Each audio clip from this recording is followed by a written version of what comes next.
Halo, ketemu lagi bersama saya Henry Juju tentunya di channel kita Henry Juju. Masih seputar asam lambung GERD, anxiety psikosomatis, pengalaman saya pribadi tentunya teman-teman ya. Apa kabar teman-teman hari ini? Semoga dalam keadaan sehat selalu, yang masih berjuang dalam masa-masa penyembuhan. Semoga Tuhan selalu menyertai dan memberikan kesembuhan yang sempurna untuk teman-teman tentunya. Aduh, banyak keringat nih teman-teman, baru siap lari sore teman-teman ya, jogging-jogging kecil tambah lari-lari jalan-jalan ya. Sekedar untuk menggerakkan badan teman-teman ya. Hingga membakar kalori ya kan. Badan mendingan, enak ya kan.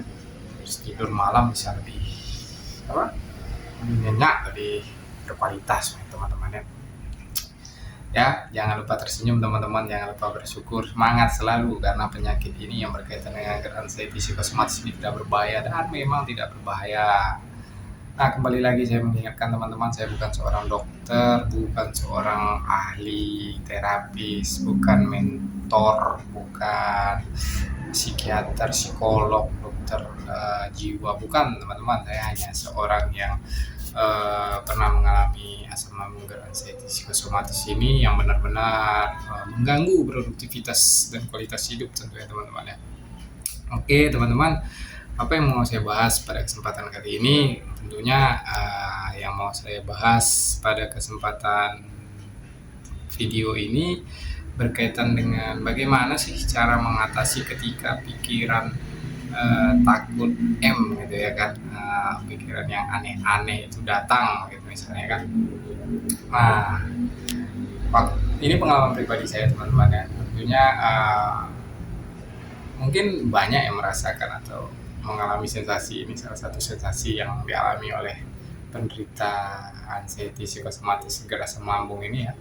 Satunya sensasi takut itu ya, karena adanya kecemasan, adanya rasa takut, sehingga rasa takut itu terkumpul ya kan, meledaklah menjadi rasa kecemasan yang berlebihan dengan pikiran-pikiran yang bersifat negatif begitu teman-teman ya.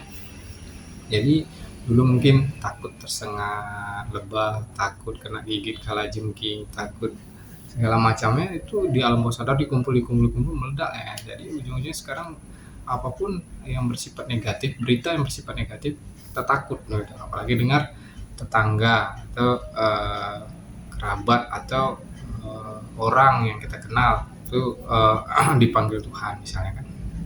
Itu kita udah lain demikian, udah takut, memakan energi yang sangat besar teman-teman ya tentunya. Nah itu hal yang wajar. Kenapa? Karena saya bilang kalau untuk manusia yang sehat, manusia yang tidak merasakan sensasi apa-apa ya kan, badan yang fit, otomatis ketika mendengar kabar itu akan mengucapkan rasa bela sungkawa ya kan. Kalau di agama Kristen ya beristirahatlah dalam damai ya kan, rest in peace misalnya kan. Kalau di Muslim mungkin ya ilahi atau apa ya kan. Nah, pada posisi kita orang yang sakit ini bukan mengucapkan itu teman-teman, malah kita takut gitu ya kan, lucu gitu. Nah, ya karena mau kita bilang gimana, namanya juga orang anxiety psikosomatis, pikirannya lagi error, perasaan dan pikiran itu terbawa ke suasana gitu teman-teman. Jangankan mendengarkan kabar berita yang bersifat negatif, mendengarkan apa ya, suara burung gagak mungkin kita udah takut duluan ya kan, atau burung apa begitu ya kan, berkaitan dengan mistis-mistis ya kan, udah takut duluan, padahal tidak ada hubungannya teman-teman.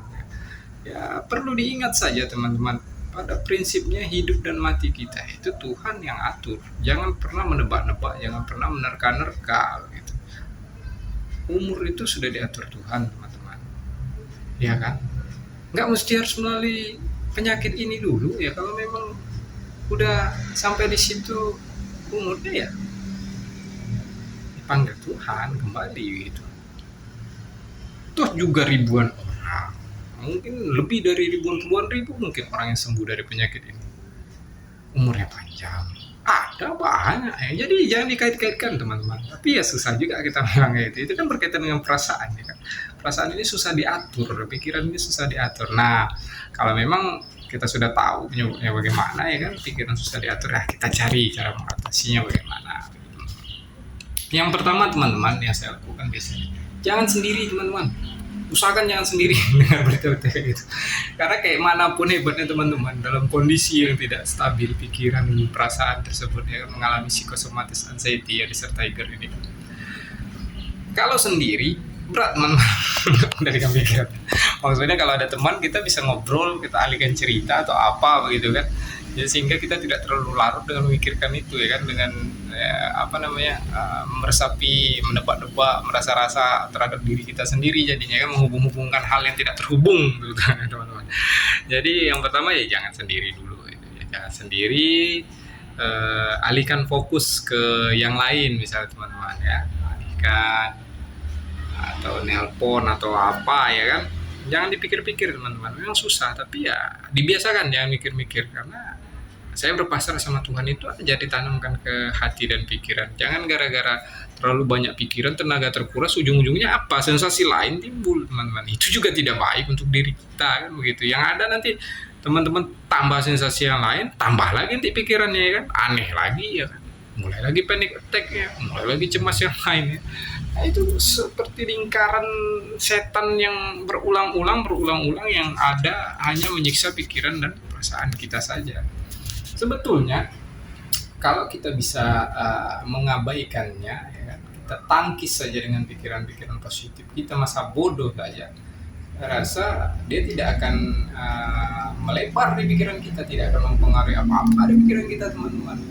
Sebetulnya mana namanya manusia ya kan, pemikiran orang kan beda-beda. Rambut saja yang sama hitam itu juga kalau tidak dicat ya kan, kalau cat rambut ya rambutnya saja sudah beda ya kan, ada yang pirang, ada yang udah ubanan ya kan, walaupun masih muda misalnya udah.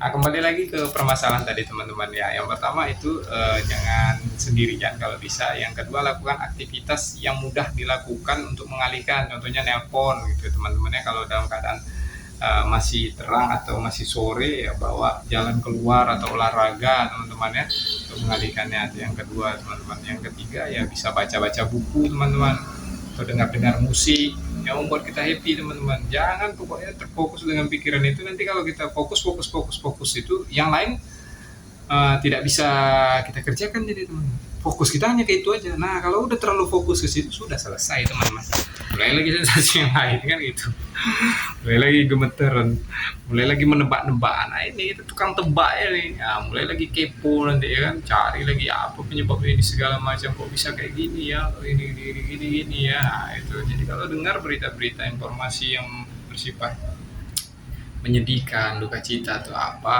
bawa santai, bawa ngobrol, kalau bisa langsung ngobrol sama pasangan, sama keluarga biar teralihkan teman. Tapi jangan ngobrol masalah itu ya semakin larut pula ya, ngobrol cerita-cerita lain yang menyenangkan teman-teman, karena alam bawah sadar kita itu lagi merekam itu yang kayak gitu, itu gampang deh ngerekam. Alam bawah sadar kita nih kalau dalam posisi psikosomatis seperti ini, anxiety seperti ini, dia merekam hal yang negatif aja nih.